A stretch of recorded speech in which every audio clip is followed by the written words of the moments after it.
Ce matin, on va parler des dons spirituels. Alléluia. Alléluia. Amen. Il y a différents dons spirituels. Et il y a différentes manifestations de dons spirituels. Alléluia. Amen. Il faut comprendre que les dons spirituels, leur but, leur rôle, c'est quoi? La Bible dit que les dons spirituels sont venus pour l'édification du corps du Christ, de l'Église. Alléluia. Nous avons les dons pour mettre au service de Dieu. Ce n'est pas notre propriété privée. Amen. On ne fait pas malin pour ça. Quand Dieu nous donne, c'est pour son service. Amen. C'est comme tu travailles dans une entreprise, on te donne une voiture de service. Une voiture de service, ça peut faire malin. On ne fait pas malin ça. Nous tous on sait que c'est plaque jaune. Quand tu prends pour faire malin, nous tous on sait, on connaît plaque jaune. Amen. Plaque jaune ne fait pas encaisser quelqu'un. C'est quand c'est bleu là. Voilà. Alléluia. En réalité, on t'a donné, c'est pour pouvoir être mobile, pour pouvoir être efficace par rapport au poste que tu as. Amen. Amen. Amen. Mais maintenant, pour pouvoir même te donner cette voiture, tu dois avoir quelque chose qu'on appelle le permis de... C'est ça qui te garantit d'avoir une voiture de service afin de pouvoir la conduire. Donc tant que tu n'as pas un permis, tu ne peux pas conduire. Même si tu sais conduire. Quand on t'attrape là, on dit c'est une infraction. Amen. Amen. Peut-être que tu ne comprends pas bien, mais au fur et à mesure, tu vas commencer à comprendre. C'est pour dire que les dons que nous recevons de Dieu, les dons que nous avons de Dieu, elles nous sont octroyés par Dieu pour un but. Quand tu connais le but, tu sais comment travailler par rapport à ça. Alléluia.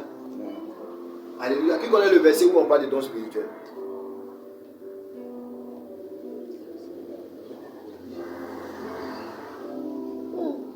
Vous me faites quelque chose là, moi il n'aime pas. Hein. Vous me faites quelque chose, il n'aime pas. Vous faites comme si on ne donne pas les versets ici. Nous on ne prêche pas comme les autres qui font une Bible et puis on ne te parle pas seulement de... Non, on te donne verset. Aïe. Donc vous ne connaissez pas un verset qui parle de dons spirituels. Qui ne connaît pas, lève la main. Il ne faut pas être neutre. Waouh. Bon, ceux qui n'ont pas levé la main, ils connaissent, mais ils ne connaissent pas le verset. C'est ça, non? Répondez-moi.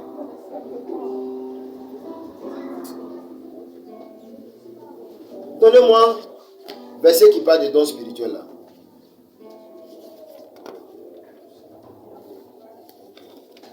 Hein? Combien? Corinthiens combien? Oui, c'est pas ça.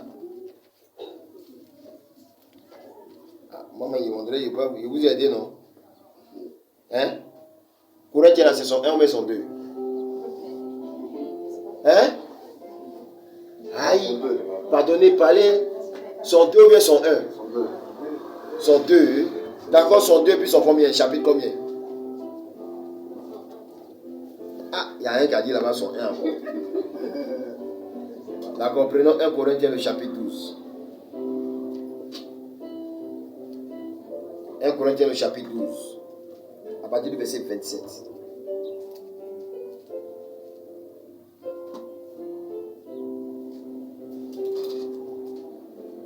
Si quelqu'un a trouvé.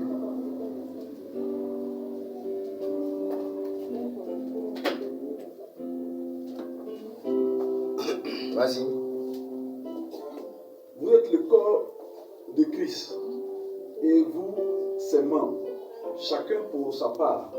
Et Dieu a établi dans l'Église premièrement des apôtres, secondement des prophètes, troisièmement des docteurs, ensuite ceux qui ont le don des miracles, puis ceux qui ont les dons de guérison, de secourir, de gouverner, de parler diverses langues.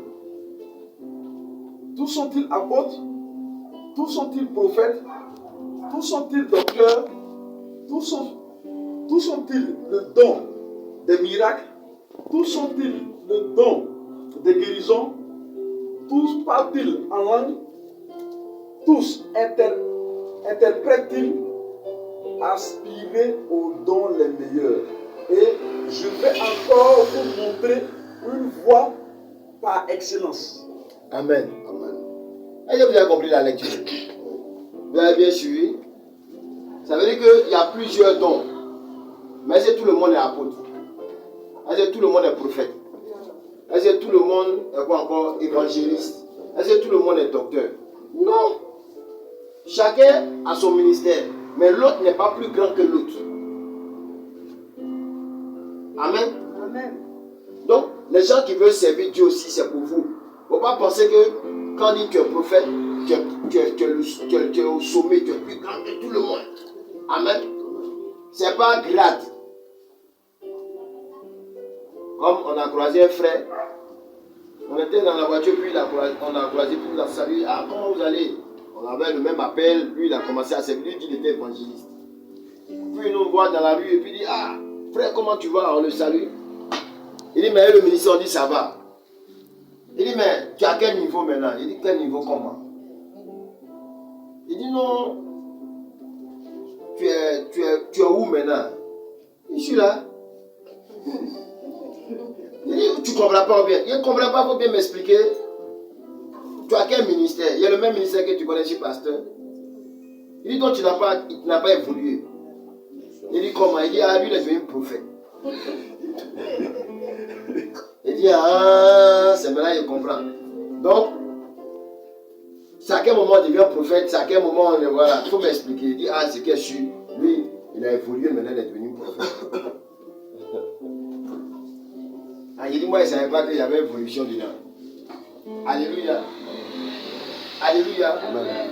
Vous savez, cette tendance-là, je vous explique d'où elle est partie. Elle est partie de Kakou Sévérin. Avant Kakou, il était évangéliste. C'était l'évangéliste Kakou Sévérin. Et quand il a commencé le ministère, de manière exceptionnelle, Dieu a commencé à l'utiliser dans la prophétie. Donc, il était devenu un prophète tellement puissant que le Seigneur dit qu'il est établi en tant que prophète à partir de maintenant. Vous comprenez? Donc, nous tous qu'on le connaissait, il était évangéliste. Donc, du coup, la plupart que moi je connais qui sont évangélistes, après quand ils les connaissent, ils sont devenus prophètes. Donc, tout le monde est rentré dans la tendance. Non, la vie de Kakou Sévérin n'est pas forcément ta vie. Est-ce que tu connais son alliance avec Dieu? Tu sais pourquoi Dieu l'a établi? Arrivé à un certain moment, Dieu change certaines personnes par rapport à un but. Lui devait envoyer le réveil. À partir de Kakou, beaucoup de réveils spirituels est venu. Les Domoro, tout cela, c'est les fils spirituels de Kakou. Même Yves Belga, aujourd'hui il est rentré dans cette tendance-là. On a débattu, moi je ne suis pas d'accord avec lui. Ça c'est mon opinion. C'est pas parce que tu as marché avec lui, tu es devenu évangéliste, aujourd'hui tu es devenu prophète. Non, moi je ne suis pas d'accord avec ça. C'est ton père. Ton père là, lui il avait une grâce particulière. Il y avait quelque chose sur lui. Mais est-ce que forcément c'est la même vie? C'est quelqu'un que je connais personnellement. Moi je lui ai dit ouvertement que je ne suis pas d'accord avec ça.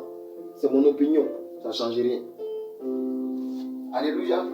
Donc c'est cette tendance-là que tout le monde est en train de prendre aujourd'hui. Donc ça voit la confusion dans le corps du Christ. C'est cette confusion-là que je veux enlever dans votre esprit à partir de maintenant. Il faut que tu comprennes les choses. Il ne faut pas qu'on te blague. Il ne faut pas qu'on te trompe. Alléluia. Amen. Mais pour comprendre ces choses, c'est la lumière de la parole de Dieu. Tous ces ministères-là existent. Ce n'est pas moi qui les ai créés. On l'a dit dans la Bible quand nous l'avons lu. Alléluia. Même on dit le don de l'interprétation des langues. Ça là même, on ne voit même pas ça même. Quelqu'un qui parle en langue et puis quelqu'un te dit ce qu'il t'a dit. Il a dit en langue. Si on fait ça ici, tu as dit que c'est magie. Que c'est mensonge. Alléluia. On dit qu'il y a des gens qui ont l'interprétation du parler en langue. C'est-à-dire que toi tu dis ribababa chokorobo et puis lui dit ce que toi tu as dit en parlant en langue. Tu as dit à une voix. Ah, mais ça existe.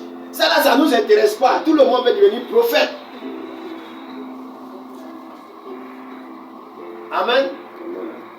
Il a donné 2 paroles aujourd'hui, on dit les prophètes. Il a eu 2 visions aujourd'hui, on dit les prophètes. Maintenant, c'est ça qui est là. Tout le monde est prophète.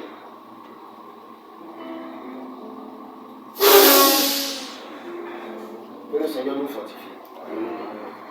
Alléluia. Ces dons différents, les capacités ou talents naturels qui se rencontrent aussi bien chez les croyants que chez les non-croyants, ils sont octroyés de manière souveraine et surnaturelle par le Saint-Esprit. À tous les croyants, nous voyons dans 1 Corinthiens le chapitre 7 au verset 11. Pour qu'ils puissent s'édifier mutuellement et honorer ensemble le Seigneur, les divers dons peuvent être partagés en 2 grandes catégories. Ceux qui concernent la parole et ceux qui concernent les rapports avec le service. Donc dans les dons spirituels, il y a 2 grandes catégories de dons. Alléluia. Il y a 2 grandes catégories de dons. Pour ceux qui prennent note, prenez note pour ne pas vous tromper. Les dons de la parole. Il y a d'abord les dons de la parole et puis il y a les dons du service. Dans les dons de la parole, il y a la prophétie. Ça, c'est la première catégorie. Voilà, il y a la prophétie. Il y a la connaissance. Il y a ce qu'on appelle parole de connaissance. À ce niveau-là, il y a vous dire quelque chose. Parole de connaissance, là, c'est différent de prophétie. Est-ce que vous comprenez? La parole de connaissance, elle est différente de la prophétie. La Bible dit que la prophétie, elle vient pour édifier, pour bâtir, pour fortifier et pour orienter. Voilà la prophétie. Maintenant, la parole de connaissance, elle, c'est quelque chose que quelqu'un voit dans la vie de quelqu'un et qui révèle. En réalité, ça, ce n'est pas une prophétie, ça, c'est une parole de connaissance. Alléluia. Le prophète, lui, il oriente toujours. Il édifie, il fortifie et il encourage. Vous comprenez? Voilà. Donc, il y a la prophétie, il y a la parole de connaissance et il y a la parole de sagesse. Alléluia. Ça, c'est les dons de parole. Il y a la parole de sagesse, il y a l'enseignement et il y a l'exhortation. Amen. Voici les dons de parole. Alléluia. Et les dons de service non liés à une expression verbale, c'est la direction, c'est l'aide, c'est la générosité, c'est la miséricorde, c'est la foi et c'est le discernement. Ça là, on n'a pas besoin de parler. Alléluia. Pour faire du bien à quelqu'un, soit on parle. Voilà. Donc voici les 2 catégories. Donc vous devez comprendre que chaque don a sa spécificité. Chaque don a sa manière d'être interprété et chaque don a sa manière d'être travaillé. Alléluia. Répondez Amen avec moi. Amen. Gloire à Dieu. Gloire à Dieu. Amen. Voilà. Sont tous les dons accordés de manière permanente qui opèrent dans toutes les époques de l'histoire de l'Église. Ils ont pour fonction d'édifier l'Église et de glorifier Dieu. Le but des dons, c'est de glorifier Dieu. Les listes contenues dans ce passage en parlent. Alléluia. Prenons Romains le chapitre 12, le verset 3 à 8. Il dit, par la grâce qui m'a été donnée, j'ai dit à chacun de vous